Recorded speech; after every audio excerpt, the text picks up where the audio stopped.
इन दिनों देश का माहौल चुनावी हो चला है। राम मंदिर और यूनिफॉर्म सिविल कोड सियासत की धुरी बने हुए हैं, लेकिन इस दौर में बीजेपी के राज्यसभा सांसद इस दौरान हरनाथ सिंह यादव ने 1991 के वर्शिप एक्ट को खत्म करने की बात कहकर विवाद का नया चैप्टर खोल दिया है। सरकार के उपासना स्थल कानून 1991 के मनमाने और असंवैधानिक प्रावधानों की ओर आपके माध्यम से सदन और सरकार का ध्यान आकर्षित करता है। दिन सोमवार, जगह देश का संसद भवन, वक्त सुबह 11:40। बीजेपी के राज्यसभा सांसद हरनाथ सिंह यादव के इस बयान के बाद एक बार फिर देश में वर्शिप एक्ट को लेकर नई बहस छिड़ गई है। दरअसल सोमवार को राज्यसभा की कार्यवाही के दौरान शून्यकाल में हरनाथ सिंह यादव ने जैसे ही वर्शिप एक्ट को खत्म करने की मांग की, वैसे ही देश की सियासी फिजा में उबाल आ गया। वर्शिप एक्ट कब और क्यों लागू हुआ और अगर ये खत्म हुआ तो इससे क्या बदल जाएगा, इन तमाम सवालों के जवाब आपको देंगे। लेकिन पहले हरनाथ सिंह यादव को सुन लीजिए, आखिर क्यों वो इस एक्ट को खत्म करने की बात कर रहे हैं। सांप्रदायिक सद्भाव को जो क्षति पहुंच रही है, तो सांप्रदायिक और सामाजिक सद्भाव पैदा करने के लिए, देश के अंदर एकता के भाव पैदा करने के लिए इस कानून का समाप्त होना आवश्यक है। देश हित में कभी नहीं रहा, जनहित में कभी। अब आपको प्लेसेस ऑफ वर्शिप एक्ट के बारे में बताते हैं। 1991 में नरसिम्हा राव सरकार ने इस एक्ट को लागू किया। प्लेसेस ऑफ वर्शिप एक्ट कहता है 15 अगस्त 1947 से पहले अस्तित्व में आए किसी भी धर्म के पूजा स्थल को किसी दूसरे धर्म के पूजा स्थल में नहीं बदला जा सकता। अगर कोई इस एक्ट का उल्लंघन करने की कोशिश करता है तो उसे जुर्माना और 3 साल तक की जेल हो सकती है। ये कानून तब आया जब बाबरी मस्जिद और अयोध्या का मुद्दा बेहद गर्म था। के पूजा स्थलों को लेकर जो भी न्यायालय में वाद लंबित थे, वो केसेस भी इस एक्ट के लागू होने के बाद खत्म हो जाएंगे और उन पर फर्दर कार्रवाई नहीं हो सकती है। और अगर इस दिशा में सरकार कोई कदम उठाती है और इस एक्ट को रिपील किया जाता है, तो निश्चित तौर पर ये एक टेक्निकल हर्डल जो आ रहा था इस तरीके के केसेस में, वो टेक्निकल हर्डल अब नहीं रहेगा और इस तरीके के केसेस की सुनवाई कोर्ट में की जा सकती है। हरनाथ सिंह यादव के बयान की सियासी आंच दिल्ली से निकली तो दूर तक पहुंची। ज्ञानवापी के बाद से देश में वर्शिप एक्ट को लेकर एक बार फिर चर्चा तेज है। देश में कुछ ही महीनों बाद लोकसभा के चुनाव हैं। ऐसे में सवाल ये, क्या धार्मिक मुद्दों को हवा देकर बीजेपी चुनावों में ध्रुवीकरण की राजनीति को हवा देना चाह रही है? समझने वाली बात ये भी है कि बीजेपी के एजेंडे में राम मंदिर के बाद मथुरा और काशी सबसे ऊपर है और वर्शिप एक्ट का इन दोनों जगहों से सीधा वास्ता है।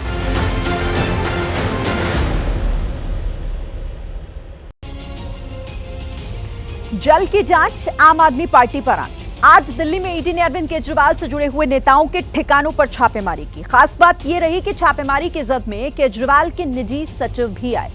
मामला दिल्ली जल बोर्ड में घोटाले का है। आम आदमी पार्टी ईडी पर हमला कर रही है तो बीजेपी करप्शन के आरोपों पर आम आदमी पार्टी को घेर रही है। पहली तस्वीर आम आदमी पार्टी के सांसद एनडी गुप्ता के घर की है। दूसरी तस्वीर दिल्ली के सीएम अरविंद केजरीवाल के निजी सचिव विभव कुमार के घर की है। ईडी की टीम ने केजरीवाल के इन दोनों करीबियों के साथ ही करीब दर्जन भर से ज्यादा जगहों पर छापेमारी की। इस वक्त हम जहां मौजूद हैं, आप देख सकते हैं चंद्रावल वाटर ट्रीटमेंट प्लांट है, जहां पर अरविंद केजरीवाल के निजी सचिव विभव कुमार का यहां पर सरकारी निवास है। आप देख सकते हैं यहां से तकरीबन 400 मीटर अंदर में दाहिनी तरफ उनका यहां पर निवास है और उसके अंदर ईडी की जो टीम है सुबह 7 बजे से तकरीबन 3-4 घंटे का वक्त हो चुका है, लगातार छापे मार रही है। तो यहाँ से अंदर जाने की बिल्कुल परमिशन नहीं है। कई लेयर्स सिक्योरिटी के पर्पज से कई लेयर्स के यहाँ पर बैरिकेड किए गए हैं। दिल्ली में ईडी की ये छापेमारी उस वक्त शुरू हुई जब आम आदमी पार्टी की तरफ से ईडी के खिलाफ प्रेस कॉन्फ्रेंस की प्लानिंग की गई थी। एक तरफ ईडी की छापेमारी चल रही थी, दूसरी तरफ आम आदमी पार्टी के नेता और दिल्ली की मंत्री आतिशी ने प्रेस कॉन्फ्रेंस कर ईडी और केंद्र सरकार पर हमला बोला। ऐसा सुनने में आ रहा है कि मुख्यमंत्री अरविंद केजरीवाल जी के पीए के घर पे रेड हो रही है और अभी खबरें आ रही हैं कि शायद आज दिन भर में आम आदमी पार्टी के कई और नेताओं के घर पर ईडी रेड करने वाली है। ये क्या प्रयास है ईडी का?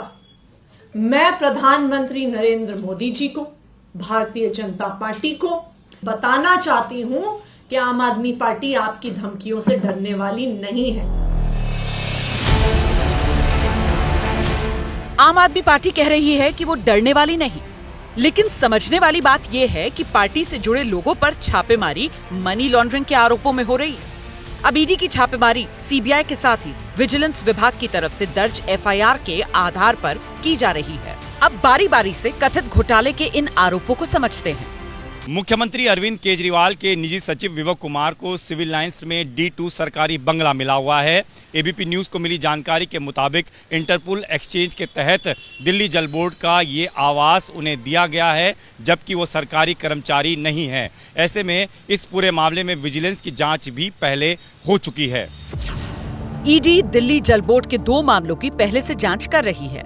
पहला मामला मैग्नेटिक फ्लो मीटर में वित्तीय गड़बड़ी से जुड़ा है। दूसरा मामला जल बोर्ड के पेमेंट में कथित घोटाले से जुड़ा है। ईडी ने पिछले साल 16 जगहों पर छापेमारी की थी। आरोप है कि दिल्ली जल बोर्ड की टेंडर प्रक्रिया में कई नियमों को ताक पर रखा गया और अनियमितता बरती गई। इलेक्ट्रोमैग्नेटिक फ्लो मीटर के इंस्टॉलेशन, सप्लाई और टेस्टिंग का टेंडर इशू किया गया। जांच में सामने आया कि टेंडर इशू करते वक्त कंपनी को फायदा पहुंचाया गया और इसकी एवज में मोटी रकम वसूली गई। फिलहाल ईडी की टीम इन मामलों की जांच कर रही है और इसी सिलसिले में ताबड़तोड़ छापेमारी की गई। हालांकि आज जब आम आदमी पार्टी के नेता प्रेस कॉन्फ्रेंस के लिए मीडिया के सामने आए तो ईडी के कामकाज पर सवाल उठाए।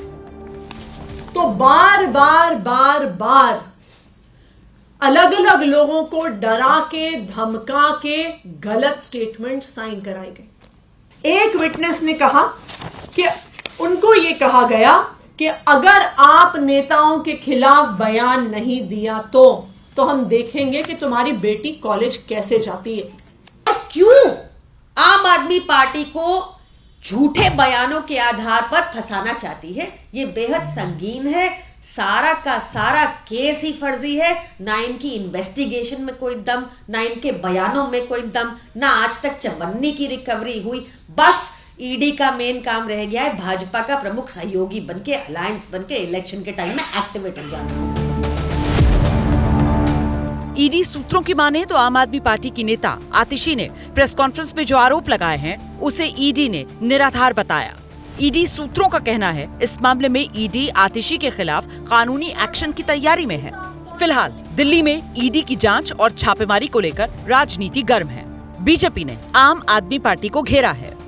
झूठ बोलने की भी कोई सीमा होती है आतिशी जी। ईडी की रेड हुई है वो दिल्ली जल बोर्ड में एक जो घोटाला है उसके तहत हुई है।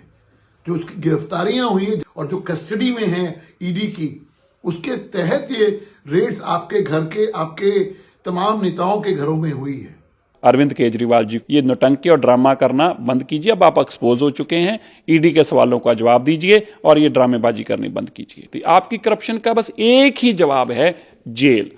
आपके पैसे इकट्ठे किए का एक ही जवाब है, जेल। ईडी के फेर में आम आदमी पार्टी के नेता पहले से फंसे हुए हैं। मनीष सिसोदिया और संजय सिंह जैसे नेता शराब घोटाले में जेल में बंद हैं। अरविंद केजरीवाल को भी समन का सामना करना पड़ रहा है, लेकिन आम आदमी पार्टी ईडी के खिलाफ आरोपों की बौछार कर रही है। जैसे ही घड़ी का काटा दोपहर 2:30 पे आए, बबीता जी का दिल सास बहू साजिश के लिए मचल जाए। और ये है इनकी बहू, पूरे दिन ऑफिस की टेंशन हो जाए गॉन जब ये करें अपना फेवरेट शो फ्री टाइम पे ऑन। इनकी तरह आप भी देखिए अपना फेवरेट शो अपने टाइम पर और डाउनलोड कीजिए एबीपी लाइव ऐप अपने स्मार्ट टीवी पर।